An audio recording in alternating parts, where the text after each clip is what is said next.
Uzun süreden beri çocuklarımızın verdiği emeğin karşılığını almak için buraya geldik. Kızım sınava giriyor.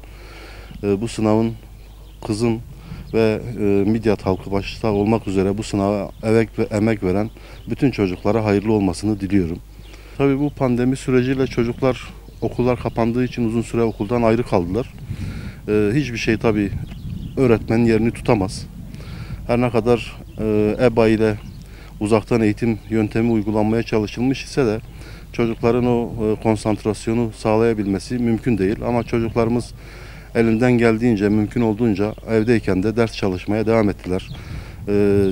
Valiliğin gönderdiği kitaplardan çalıştılar. Bizim temin ettiğimiz, öğretmenlerin tercih ettiği kitaplardan çalışarak bu süreci geçirmiş olduk.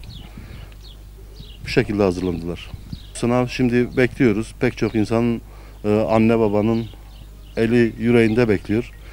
Ama biz biliyoruz ki hiçbir sınav çocuğun kendisinden daha önemli, daha değerli değildir. Biz de çocuğumuza bu bilinçle yaklaşıyoruz.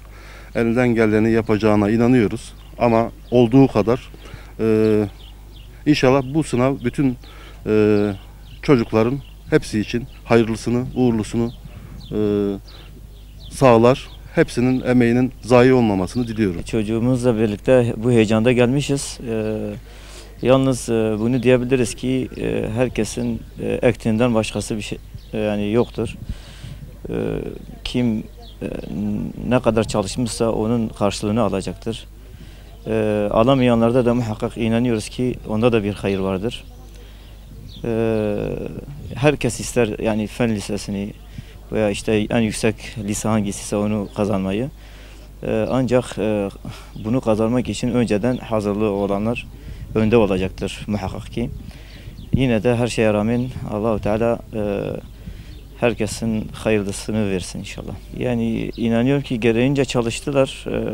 Ancak yüz yüze öğretmenlerle birlikte oldukları zaman daha güzel çalışabilirlerdi. Buna da şükür diyelim. Yani evde kendileri yani gerçekten çaba içinde oldular, çalıştılar. Yani o konuda çocuğumuza güveniyoruz.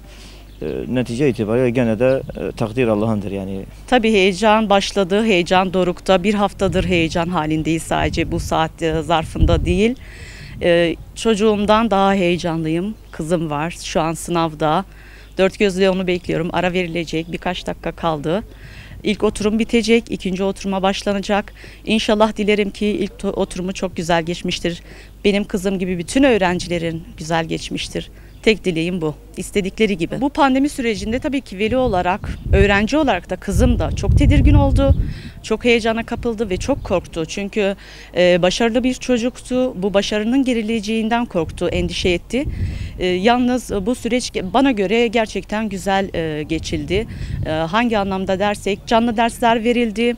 TRT'den olsun öğretmenler İnternet aracılığıyla canlı dersler verdi, sorular olsun, denemeler olsun, internet yoluyla çok desteklediler, bol bol soru gönderdiler. Yani pandemi sürecinde yapılabilecek en büyük desteği gördük hocalarımızdan. Kendilerine de buradan teşekkürlerimi borç biliyorum. Sayın müdürümüz, sayın bütün öğretmenlerimiz yanlarımızda oldukları için çok çok teşekkür ederim. Onlar olmasaydı bu seviyelere gelemezdik. Çünkü gerçekten çok büyük stres vardı, bir bilinmezlik vardı. Neler yapılacak, neler olacak? Bunu veliler olarak çok takip ettik.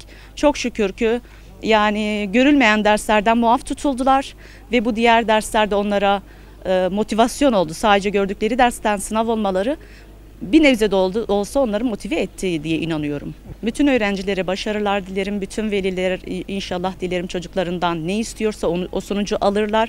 Her çocuk bunu hak ediyor. Çocuklarımız geleceğimizdir, gençlerimizdir bunlar. Onlara destek olarak ayakta tutabiliriz, köstek olmamalıyız. Bana göre sınavdan sonra şöyle çocuklarınızı çıkarıp gezdirin, sınavı da hiç konuşmayın. Ne olduysa olmuştur, yaşam devam ediyor, her şey sınav değil.